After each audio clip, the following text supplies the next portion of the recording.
নমস্কার, আমি শ্রী পরাশর আপনাদের সামনে আপনাদের প্রিয় চ্যানেল ডেস্টিনি অফ ডাইরেকশনে নিয়ে হাজির হলাম। এই চ্যানেলটিকে আশা করছি সবাই সাবস্ক্রাইব করবেন ভালোভাবে এবং সবাইকে শেয়ার করবেন। শেয়ার করলে আপনাদেরই নাম হবে, কারণ কি লোকে বলতে পারবে যে হ্যাঁ এই চ্যানেল থেকে আমরা কিছু শিখতে পেরেছি এই দাদার কাছ থেকে বা এই বৌদির কাছ থেকে।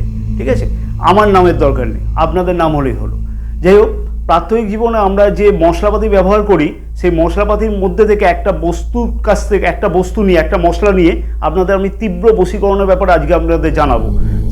সেই মশলাপাতিটা হচ্ছে প্রত্যেককেই আমরা চেষ্টা করি যে গরম মশলা প্রত্যেকটা খাবারে মোটামুটি রিচ খাবার হলে সবাই ব্যবহার করে থাকি। তো গরম মশলার মধ্যে একটা বস্তু আছে যেটা হচ্ছে লবঙ্গ। লবঙ্গ কিন্তু সব লবঙ্গতে কাজ হবে না। দোকান থেকে মুদিখানা দোকান থেকে লবঙ্গ কিনে আনলে লবঙ্গ কিনে আনবার পরে তার থেকে বেছে ঠিক এইরকম ফুলওলা লবঙ্গ, দেখবেন মাথার উপর ফুল আছে, দেখেছেন?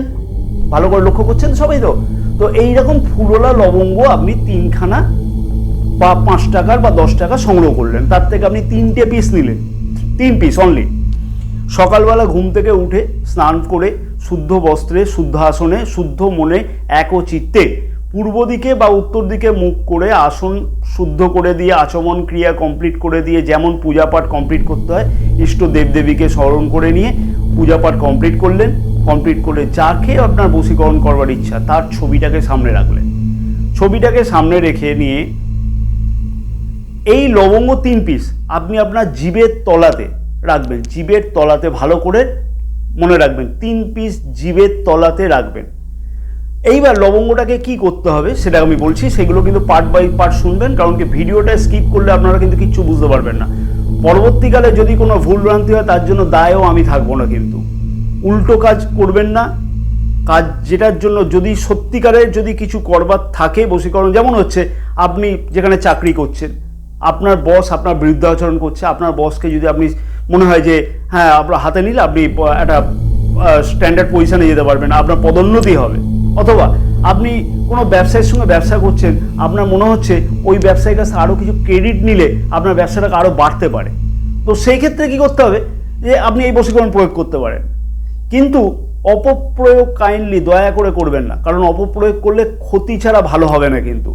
আর এরকম ধরনের বশীকরণ চট করে কেউ ইউটিউব চ্যানেল বা টিভিতে বলতেও চাইবে না।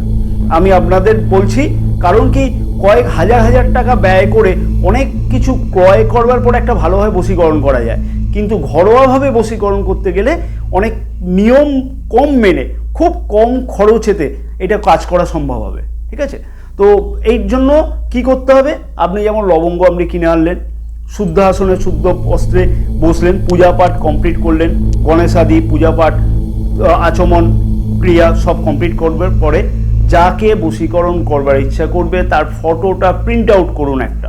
ঠিক আছে, তাকে এক মনে চিত্তে আগে ভালো করে স্মরণ করুন। স্মরণ করে বলুন, আমি তোমাকে বশীকরণ করতে চাই।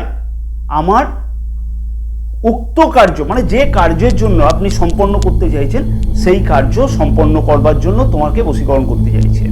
ঠিক আছে, তো লবঙ্গ 3টেকে আপনি জিভের তলাতে নিলেন। জিভের তলাতে নিয়ে কি করতে হবে, এবার একটা মন্ত্র একটা বীজ বলবো, 1 অক্ষরের বীজ, যেটা হচ্ছে 108 বার জপটা করতে হবে। 108 বার জপ। ঠিক আছে, 108 বার জপের মন্ত্রটা আমি সবার লাস্টে বলছি। জপ করবার পরে সেই লবঙ্গগুলোকে একটা কাগজের ওপর রাখুন, বার করে জিভের তলা থেকে বার করে একটা কাগজেতে রাখুন। সেটাকে ভালো করে শুকাবেন। শুকিয়ে নেবার পর একটা কৌটোতে রাখুন। ঠিক আছে, যখন মনে হবে যে ব্যক্তির জন্য আপনি কাজটা করেছেন সেই ব্যক্তির সামনে যখন আপনি যাবেন তখন সেই কৌটো থেকে একটা লবঙ্গ নিজের কাছে রাখুন, একটা লবঙ্গ নিজের মুখে দিন, একটা লবঙ্গ ওই ব্যক্তিকে আপনি অফার করুন খাবার জন্য।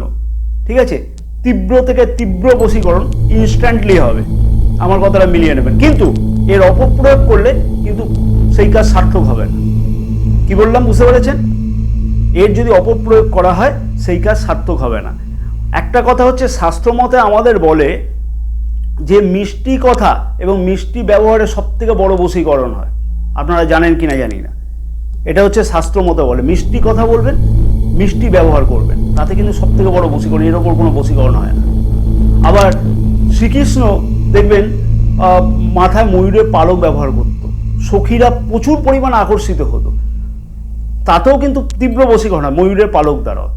ঠিক আছে, তো ময়ূরের পালক দ্বারা আমি এই বিষয়ে আমি পরবর্তীকালে আলোচনা করব। এই বিষয় নিয়ে আমরা যে বিষয় নিয়ে আলোচনা করছি না সেই বিষয় নিয়ে আজকে বলার কর্তব্য, সেটা নিয়ে আমি বলবো, কারণ কি এই ব্যাপারটা আপনাদের জানবার দরকার আছে। মন্ত্র বিষটা কি? মন্ত্র বিষটা হচ্ছে আমার ডেসক্রিপশন বক্সেতেও লেখা থাকবে, হ্রিং, হ্রিং মন্ত্র, হ্রিং। ঠিক আছে, এই বিষটা 108 বার জপ করবার পরে তারপরে জিভের তলা থেকে লবঙ্গগুলোকে রাখলেন একটা কাপড়েতে বা কাগজেতে, রোদে শুকনো করে নিলেন বা হাওয়াতে শুকনো করে নিলেন, নিয়ে সেই লবঙ্গগুলোকে নিয়ে গিয়ে এবার যখন যাকে বশীকরণ, যার ফটো নিয়ে আপনি বশীকরণ করতে চেয়েছেন তার কাছে যাবেন, কোনো কথাবার্তা বলতে বলতে নিজে একটা লবঙ্গ মুখে নিলেন, অপরকে যাকে বশীকরণ করতে চান তাকে একটা লবঙ্গ দিলেন, আর একটা লবঙ্গ নিজের কাছে রাখবেন। কথা বলতে বলতে তাকে সেই ব্যাপারটা স্মরণ করতে হবে, আমি তোমার কাছ থেকে এই কার্য সম্পন্ন করতে চেয়েছি, আমার যেন এই কাজ যেন আমার ওই লবঙ্গ দ্বারা সাকসেস হয়।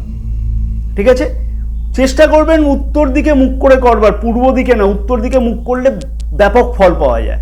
এবং বারবার করে বলছি, ইষ্টদেব এবং ইষ্টদেবী যেই আছেন কিনা আপনার, যাকে আপনি মানেন তাকে স্মরণ করবেন ভালো করে, যেন আপনার এই কাজটা সাকসেস হয়। ঠিক আছে, অবশ্যই সবাই ভালো থাকবেন। আবার আমাদের এই চ্যানেলে, আপনাদের এই চ্যানেলে আবার সবাইকে স্বাগত জানাবো। পরবর্তী ভিডিওর জন্য ওয়েট করুন। এরকম অনেক ধরনের জিনিস, অনেক ধরনের টোটকা, অনেক ধরনের ভাগ্যোন্নতি জিনিস আপনাদের এই চ্যানেলে পাবেন। তা আপনার সঙ্গে যদি যোগাযোগ করতে হয় তাহলে নিচে আমার ফোন নম্বর দেওয়া থাকবে। যদি কোনো রকম অ্যাপয়েন্টমেন্ট করার থাকে দেখানোর জন্য, আমি শুধু আমার বাড়ির চেম্বারেতেই বসি, গৃহমন্দিরেতেই বসি, অন্য কোথাও বসি না। আপনারা যদি কোনো কারো দরকার থাকে তাহলে যোগাযোগ করতে পারেন। নমস্কার, সবাই ভালো থাকবেন।